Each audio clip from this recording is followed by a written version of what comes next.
yung transcript, yung mga ebidensya galing doon sa pag-iimbestiga ng Senado, ipapadala sa ICC. Ano masama? May problema tayo doon. May problema. Bakit? Ako magpapadala, wala naman jurisdiction ng ICC sa atin. Yun, di ba? Halimbawa,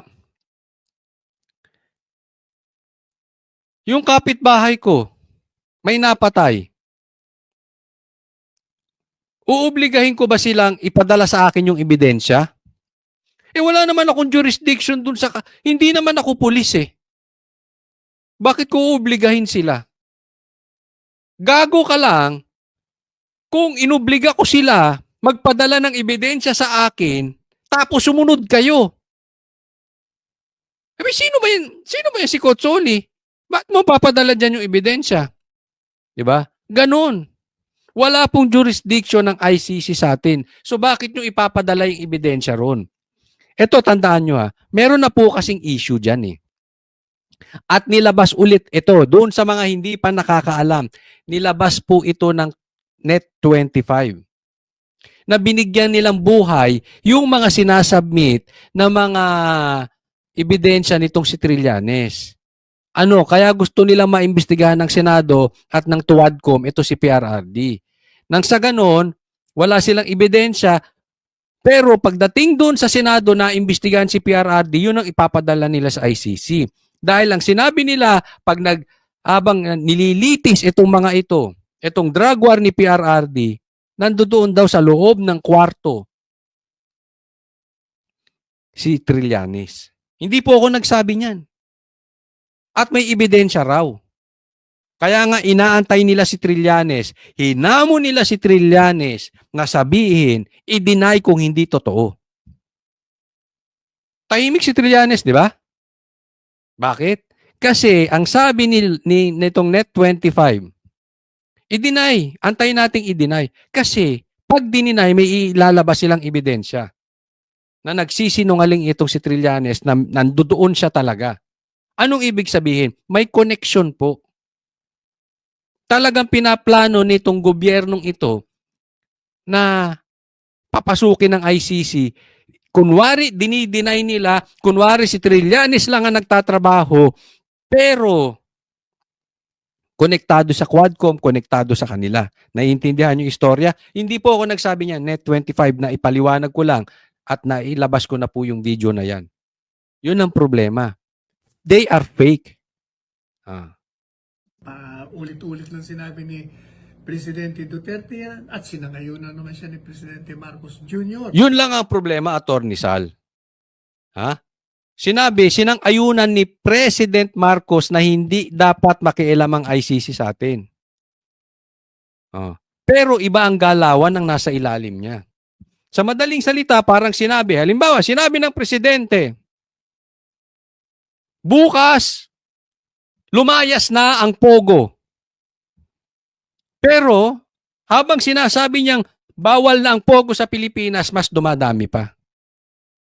So, ang tingin natin, it's either inutil si BBM or naglilinis ng lang kamay. Merong go signal si BBM na pumasok talaga Pogo. Parang ganon, So, sinasabi niya hindi dapat pumasok ang Pogo ay ang ICC, pero gumagalaw yung nasa ilalim niya. It's either inutil siya, hindi siya pinapakinggan sa ilalim, or may kamay siya dyan. Kunwari lang, wala siyang kamay. Naunawahan niyo po? Kasi, ito na, papasok na ICC. Na walang jurisdiction. Bakit tayo magpapadala ng ebidensya doon? Pangalawa, kahit na ipadala nila yon, yung po mga ebidensya, puro namang walang silbi kasi hearsay, walang katotohanan, at wala namang... Yun naman tindi. Kahit ipadala nila, walang katotohanan. Sa katunayan, dapat nga dinidemanda nila si PRRD. Hindi nila mademanda. Kung sabihin nasa kapangyarihan, hindi. Sino bang nakaupo ngayon? Si Marcos, di ba? Kaya nga dinidiin kahit si Pastor Kibuloy. Ba't hindi idemanda? Kasi yung ebidensya nila hindi tatayo sa korte. Yan po yung sinasabi ni Attorney Panelo. Walang silbi. Wala silang katibayan. Oh. Puro hearsay. Sa Tagalog, chismis. Pag-amin na ginagawa ang Presidente Duterte sa pagpatay, mali lang ho ang intindi nila. Bobo nga. Obviously naman. Di ba? Oh. Ibang intindi nila kay PRRD. Ang ibig sabihin ni PRRD, alam naman natin lahat, pag lumaban, kaysa ikaw mamatay, unahan mo na, patayin mo. Pangatlo, alam niyo po ba, pag ginawa yon ng gobyerno, lalong-lalo na kung yan ang kautusan ng Presidente Marcos Jr., delikado ho siya sapagkat yun ay paglabag sa saligang batas. Sa saligang batas, ang mandato sa Presidente ng bansa ay bigyan ng proteksyon ang Pilipinas, ang bansa. May ibig sabihin, kailangan proteksyonan mo ang soberentiya. Pag pinapasok mo ang ICC, nag-cooperate ka sa kanila, na inuusig nila ang isang mamamayan dito, na meron naman tayong malusog na sistema panligal. Ibig kong sabihin, isinusuko mo yung soberentiya. Yan ay paglabag sa pagtitiwala ng bayan na humalal sa iyo. That's a betrayal of the public trust, and that is an impeachable ground. Pwede kang Yun ang maganda. Okay, eto, paliwanag nating mabuti. Trabaho, responsibilidad ni Marcos na pangalagaan, proteksyonan ang soberenya ng Pilipinas. Yan, sovereignty ng Pilipinas, hindi dapat yan magiba. Solid yan. At yan ay nasa pangangalaga ni Marcos. So wala dapat maaaping Pilipino. Bakit mo papapasukin ng ICC wala silang jurisdiction? Paano mo po proteksyonan ang soberenya ng Pilipinas kung ikaw mismo ay ipinag-utos mo, Marcos, ang pagpasok ng ICC? At kahit hindi mo pinag-utos, kung yan ay hinayaan mo dahil nga responsibilidad mong alagaan ng Pilipino at ang Pilipinas against outside forces, gaya ng ICC, pwede kang ma-impeach. Yun ang maganda ron. Kaya nga, ako naniniwala, isusunod na i-impeach ito si Marcos. Bakit? Kasi papasok at papasok tong ICC. Nakikita nyo naman na yung galawan ni Trillanes. Nakikita nyo na yung galawan ng Quadcom. Sooner or later, papapasukin nila ang ICC. Kaya nga sinabi ni PRRD, meron na siyang command sa mga pulis at militar. Huwag kayong gagalaw until sinabi niya o tumawag siya. Kasi nakasalang na po itong ICC. Malapit na po yan. Ginagawa na ng paraan. Nakakatakot nga rito, ang balita ko, mukhang mapopospon ang eleksyon dyan sa BARM. Posible, huwag nilang hayaan ang mga eleksyon dahil gusto nilang manatili sa pwesto. And possibly, papapasukin ng ICC bago magkaroon ng 2025 election. At that is a ground for Marcos impeachment. So go ahead. Make our day, Trillanes. Kung gusto nyong papasukin ng ICC, go ahead. Sige. Pero wag nating kakalimutan, responsibilidad mo kami, President Marcos. Pag wala kang nagawa dito or ikaw mismo nag-utos, yan ang inaantay ng taong bayan, ma-impeach ka. Legal po yan. Kasi ibig sabihin, wala kang silbi dyan.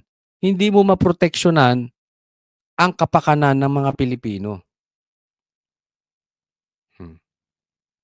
So, papapasukin mo ICC?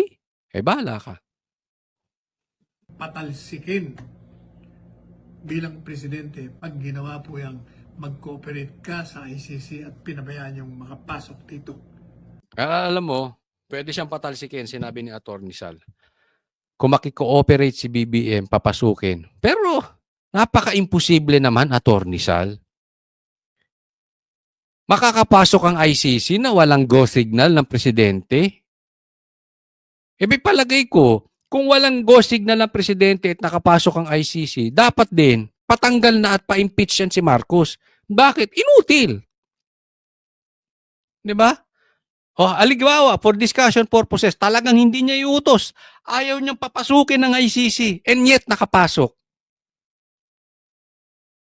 Anong silbi? Wala na talagang kwenta ito si Marcos. Bakit pa natin pag-iintindihin to si Marcos? Di patalsikin na rin yan. Di ba? Ako, opinion ko lang naman yan, ha? Kung makakapasok ang ICC, bakit mo isusuko ang isang Pilipino sa isang banyaga? Meron tayong justice system. Bakit sila maglilitis kay PRRD? Gumagana ang DOJ, Andyan nga si Boying, kapatid niya pa yung secretary ng DILG ngayon. Kaya may DOJ, kaya secretary yan si Boying ng DOJ, it means may hustisya sa Pilipinas. Ba't sila ang lilitis kay PRRD? Sino ba sila? Sa bansa ba nila ginawa yung binibintang kay PRRD? Anong silbi nila dito? Anong kwenta nila dito? Anong koneksyon nila dito? Mag-isip-isip ka, Marcos. Ako'y nagtatanong lang naman.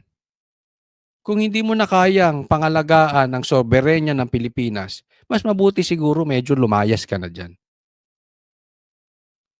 Pero kung kaya mo pa, I suggest wag mo papasukin ng ICC. Pakita mo sa taong bayan na may silbi ka at hindi ka weak.